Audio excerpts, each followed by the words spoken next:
Given that I am always behind the times, welcome to 2012 where list videos are popular on YouTube.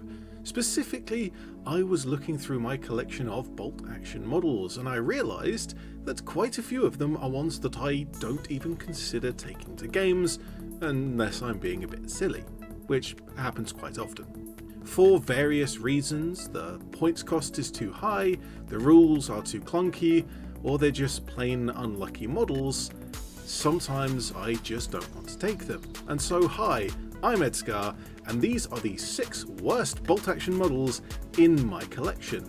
And for these choices I'm specifically mentioning only models that I own and have used, so that I'm not going off of list building theory, but my actual experience. My first choice leans into one of those general issues with dice-based wargaming, which is any weapon that only rolls a single die to hit will naturally always roll a 1. But whilst a single round from an artillery piece or a tank's main gun will frequently miss, the ones that I've noticed missing more than any others are my number 6 choice, the British 17 pounder. Now I should really like the 17 pounder due to its versatile nature and high power. Not only can it offend even the biggest tanks, even the enormous Panzer VIII, it is potentially very effective versus infantry as well. But the high points cost of this weapon, meaning you have less other models on the board, combined with the single die roll to hit, meaning that you're hitting a lot less over the course of the game than you would be with a different choice. I am including the Pheasant artillery piece and the Sherman Firefly as a twofer for this position. The Pheasant is 140 points, whereas a smaller howitzer might be 50 or 80. The Firefly is 300, where the standard Sherman would be about 200. Now this might be perception on my part, which is why it takes the lowest position on the list, and especially that happened during my tank war game a few months back when I took both the Pheasant and the Firefly, and my 2 Cromwells were just far more effective. If I had in that list picked a normal Sherman and maybe a medium anti-tank gun, I might have squeezed in an extra Cromwell, but because it might be my perception, the shredded carrot syndrome, it only comes in at the bottom of the list. Even so, luck doesn't favour me with this weapon. For the next item on the list, luck isn't actually that important and it's more related to a general feeling of underwhelmment. The position in number 5 is the heavy machine gun. Now this option isn't that common for most factions, usually only appearing as an upgrade for a couple of vehicles, and usually even then it would be an American vehicle. But every now and again you do get the option for an infantry team with a heavy machine gun. And I have built one of those for my Soviets in the form of the ED-SKaR. The medium machine gun, such as the Soviet PM-1910, is already considered to be a fairly poor choice in bolt actions. Sure, it gets 5 shots, which is nice, but for the same 50 points, you could have 5 rifle models. For those points, most players would lean towards the 5 rifle models. The heavy machine gun costs more points, and isn't really more better, it's just more different. And, in the most important part, is actually worse. The range is higher again than even the medium machine gun, which is good, and it has a pen value, technically.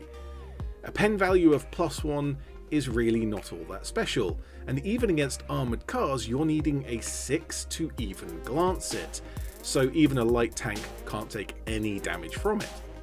But the +1 does count against infantry, which is a bonus. But the real kicker here is that for 70 points, you're dropping down to only 3 shots per turn. And so you can't really count on getting many hits, you might get 1 or 2. So that +1 damage versus infantry isn't actually all that relevant. And so all told, the heavy machine gun isn't that good against infantry, and also isn't that good against vehicles, even soft skins. Now, on vehicles that have the option to mount a heavy machine gun, it can be handy, especially for those US vehicles that are open-topped, meaning the pintle mounted open-topped rule, it doesn't really matter. But for vehicles that can upgrade from a medium to a heavy machine gun for +10 points, I'd really rather save that 10 points to do it somewhere else because it's not really an upgrade. And in many cases, all it's useful for is throwing out a pin at longer range, but there are better options even for that.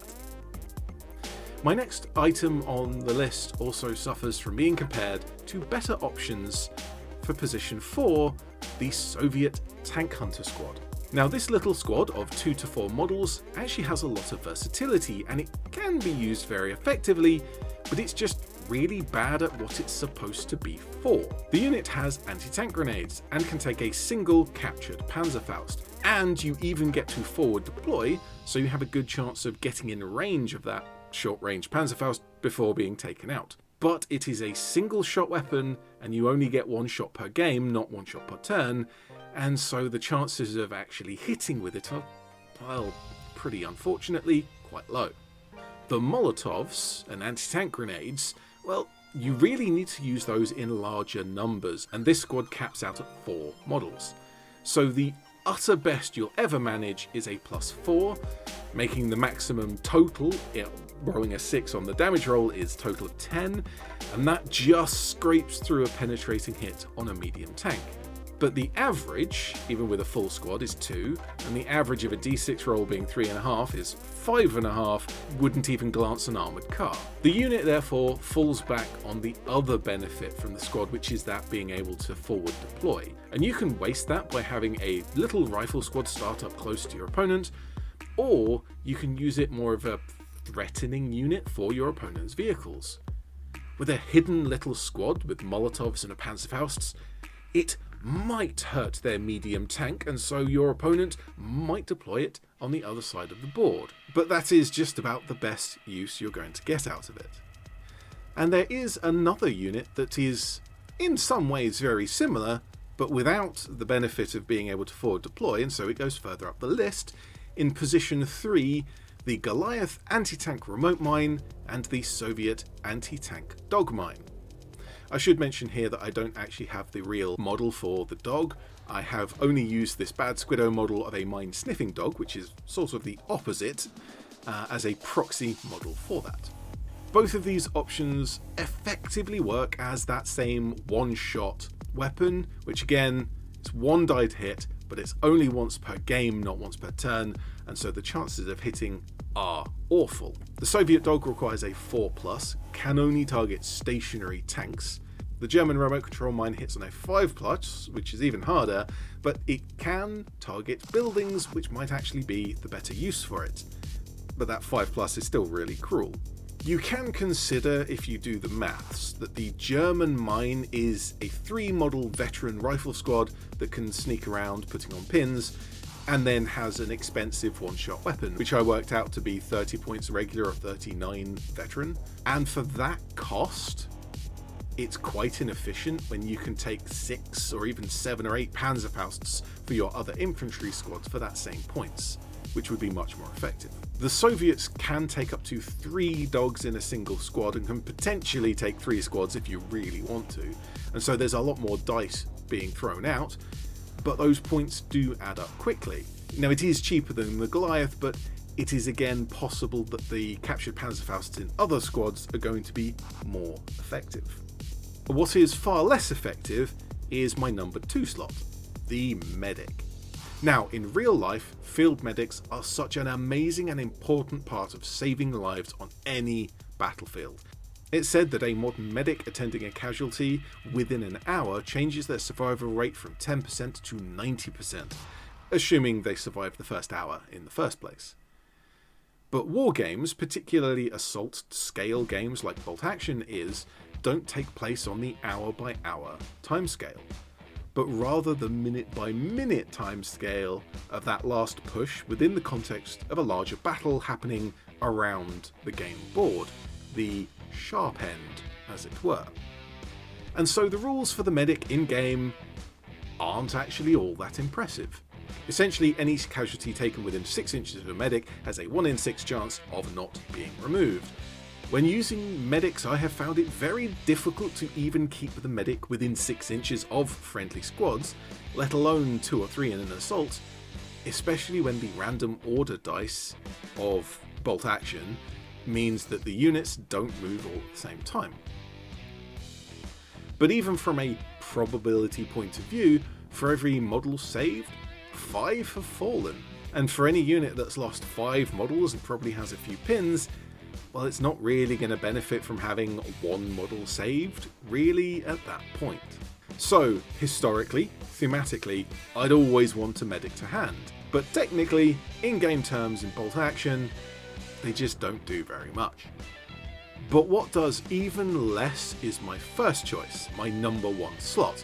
And just because list videos tend to throw in an advert in between the second and first choice, this video is sponsored by myself.